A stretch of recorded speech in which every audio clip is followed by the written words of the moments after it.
সুস্মিতার কথা অনুযায়ী এতক্ষণে নিশ্চয়ই এয়ারকে ওই ট্র্যাঙ্কুইলাইজারটা ইনজেক্ট করে দেওয়া হয়েছে, আর এয়ারও নিশ্চয়ই এতক্ষণে ঘুমিয়ে পড়েছে। রোহিণী, আমার কিন্তু বেশ একটু দুশ্চিন্তা হচ্ছে।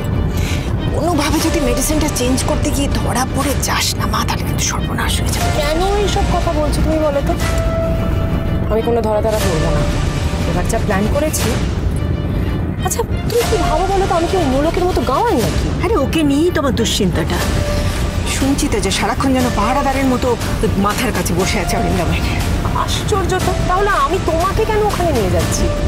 আরে আমি যাতে মেডিসিনটা সেফলি রিপ্লেস করতে পারি সেই স্পেসটা তো তোমাকেই আমায় করে দিতে হবে। আমি জানি আমাকে কি করতে হবে রোহিণী, আমি খুব ভালো করে জানি, আর আমি সেটা করবই। ও যাতে কোনো রকম সমস্যা তৈরি করতে না পারে সেটা আমি দেখবই।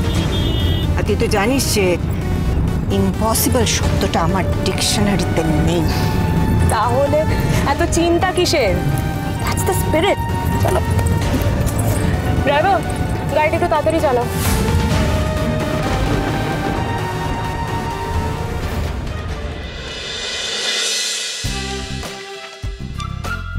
বাহ, রিপোর্ট তো সব নর্মালি আছে, ভালোই আছেন মনে হচ্ছে। সিস্টার। Yes sir. ট্র্যাঙ্কুলাইজারটা দিয়েছেন? হ্যাঁ স্যার। ঠিক আছে, আজকের পর আর দেবেন না। Okay sir. তাহলে আমাকে রিলিজ করছেন কবে? দুটো টেস্টের রিপোর্ট দেখে নি, তারপর আপনাকে রিলিজ করে দেবো। খুব ভালো হয়। আমার বাড়ি যাওয়াটা দরকার, খুব এত কেস পেন্ডিং হয়ে রয়েছে। দেখুন মিস্টার রয়, বাড়ি ফিরলেও কিন্তু আপনাকে ওয়ার্কলোড নেওয়া যাবে না। কেস পরে করা যাবে, আগে আপনি সুস্থ হন। হ্যাঁ, যে কন্ডিশনে আপনাকে ভর্তি করা হয়েছিল, বাঁচার আশা প্রায় ছিলই না। I know doctor, I know. আমি বিশ্বাসই করতে পারছি না যে আমি এখনো কিভাবে বেঁচে রয়েছি। মানে সব ক্রেডিট আপনাদের। না না, আমরা নিমিত্ত মাত্র, উপরওয়ালা ছাড়া কিছু হয় না। সিস্টার, আচ্ছা অ্যান্টি অ্যালার্জি মেডিসিনটা যে দিয়েছিলাম সেটা দিয়েছেন? না স্যার, এখনো দেওয়া হয়নি। ওকে, ওটা দিয়ে দেবেন। Okay sir. তবে আপনার স্ত্রী যা করেছে হয়তো বিজ্ঞানসম্মতভাবে ব্যাখ্যা করা যায় না, তবে ঈশ্বরেরও প্রয়োজন আছে মাঝে মধ্যে। আমি অবশ্য খুব একটা ঈশ্বর বিশ্বাসী নই। আমি বিশ্বাস করি যে ঈশ্বর বলে যদি কেউ থাকেনও, তিনি তো নিজে নিজে কাজ করতে পারেন না, সম্ভব নয়। তার প্রতিনিধি হিসেবে ধরে নিন আপনি করেছেন, সব ক্রেডিট আপনাদের। দেখুন মিস্টার রয়, মেডিকেল সায়েন্স যতই উন্নতি করুক, ঈশ্বরকে ছাপিয়ে কিন্তু কেউ যেতে পারে না। পৃথিবীতে আজও অনেক ঘটনা ঘটে যা বুদ্ধিতে ব্যাখ্যা করা যায় না। এটা ঠিক যে ঈশ্বরের প্রতি বিশ্বাস থাকলে যে কোনো সময়তেই মিরাকেল সম্ভব, যেটা আপনার ক্ষেত্রে ঘটেছে। এত অল্প বয়সে আপনার স্ত্রীর ঈশ্বরের প্রতি অগাধ বিশ্বাস আপনাকে মৃত্যুর হাত থেকে ফিরিয়ে নিয়ে এসেছে। বারবার এই কথাটা বলছেন, I really don't get you. মানে বুঝতে পারছি একটা কিছু মিরাকুলাস ঘটেছে, কিন্তু তার পিছনে নোলক কি করেছো বলো তো তুমি?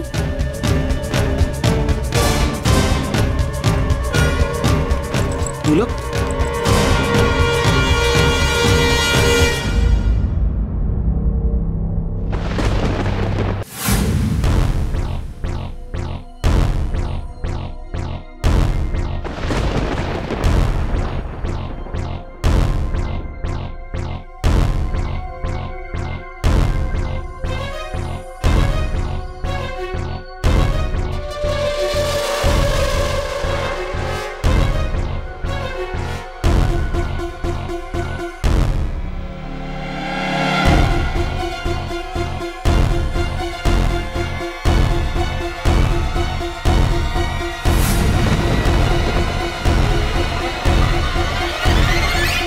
স্যার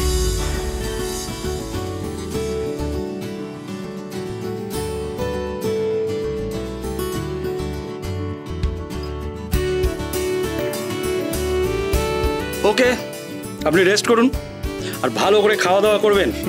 তাহলে শরীরে স্ট্রেংথ পাবেন। Thank you so much.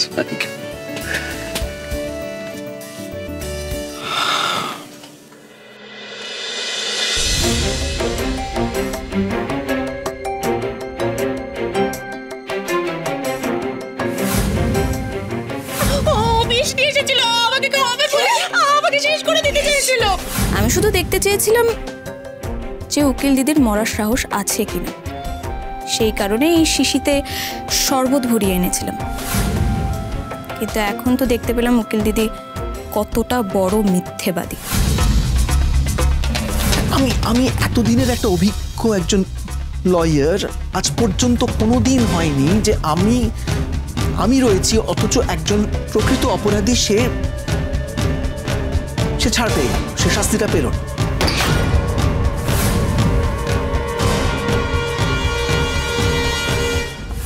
দাঁড়াও উকিল দিদি, কোথায় যাচ্ছ তুমি? ভেতরে। এখন তুমি ভেতরে যাবে না। হোয়াট? তুমি নিজেকে কি ভাবো বলো তো? এখন তোমার থেকে আমায় পারমিশন নিতে হবে এয়ারের সঙ্গে দেখা করার জন্য? কে তুমি? হ্যাঁ, কে তুমি? আমি উকিল বাবুর স্ত্রী, তার ধর্মপত্নী। তার দেওয়া সিঁদুর আমার মাথার সিঁথিতে। এরপরও তোমাকে জানাতে হবে আমি কে। উকিল বাবুর স্ত্রীর অধিকার থেকে তোমাকে বলছি, আর আপনাকেও। তোমরা উকিল বাবুর ঘরে যাবে না।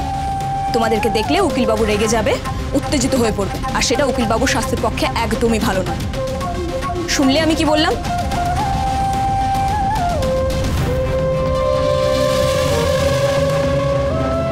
প্লিজ বলো, আমরা এত দূর থেকে এসেছি, এয়ারের সঙ্গে একবার দেখা করতে দাও। আমি ভেতরে গিয়ে কোনো কথা বলবো না, আমি একদম চুপ করে থাকবো। জাস্ট এয়ারকে একবার দেখতে চাই আমি। প্লিজ বলো, প্লিজ আমার কথা মেনে নাও। কি এত ভাবছো বলো তো? আমি জাস্ট যাবো, আমি কোনো কথা বলবো না, প্রমিস করছি। ঠিক আছে, তবে একটাও কথা বলবে না। হ্যাঁ, থ্যাংক ইউ সো মাচ।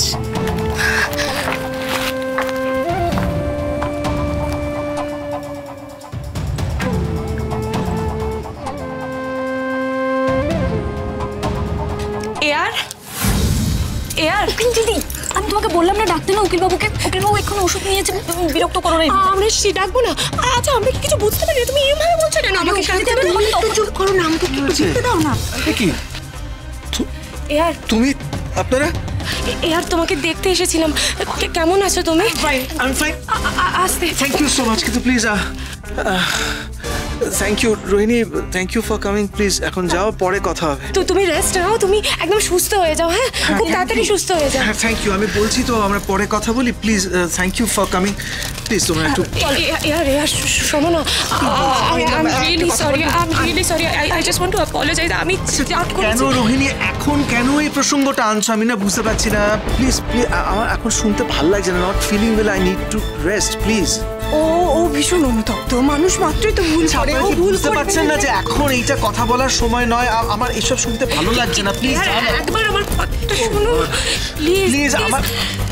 তোমরা আমার কথা শুনবে? প্লিজ যাবে তোমরা এখান থেকে। যাও না তোমরা এখন এখান থেকে। উকিলবাবু আচ্ছা, ঠিক আছে, বুঝতে পেরেছি আমরা। সব ভালো, তুমি একা বোঝো না, আমরাও কিছুটা বুঝি। ঠিক আছে, চল রোহিণী, এখন চল তো। Please please.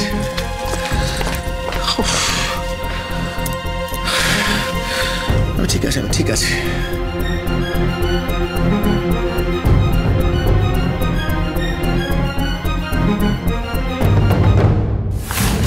আমি তোমাদেরকে এতবার করে বারণ করলাম যে উকিল বাবুর ওখানে গিয়ে কথা বলবে না, তারপরে তোমরা কেন কথা বলছো? কেন উকিল দিদি, আমি তোমাকে বারণ করার সময় তুমি কেন কথা বল? Very sorry.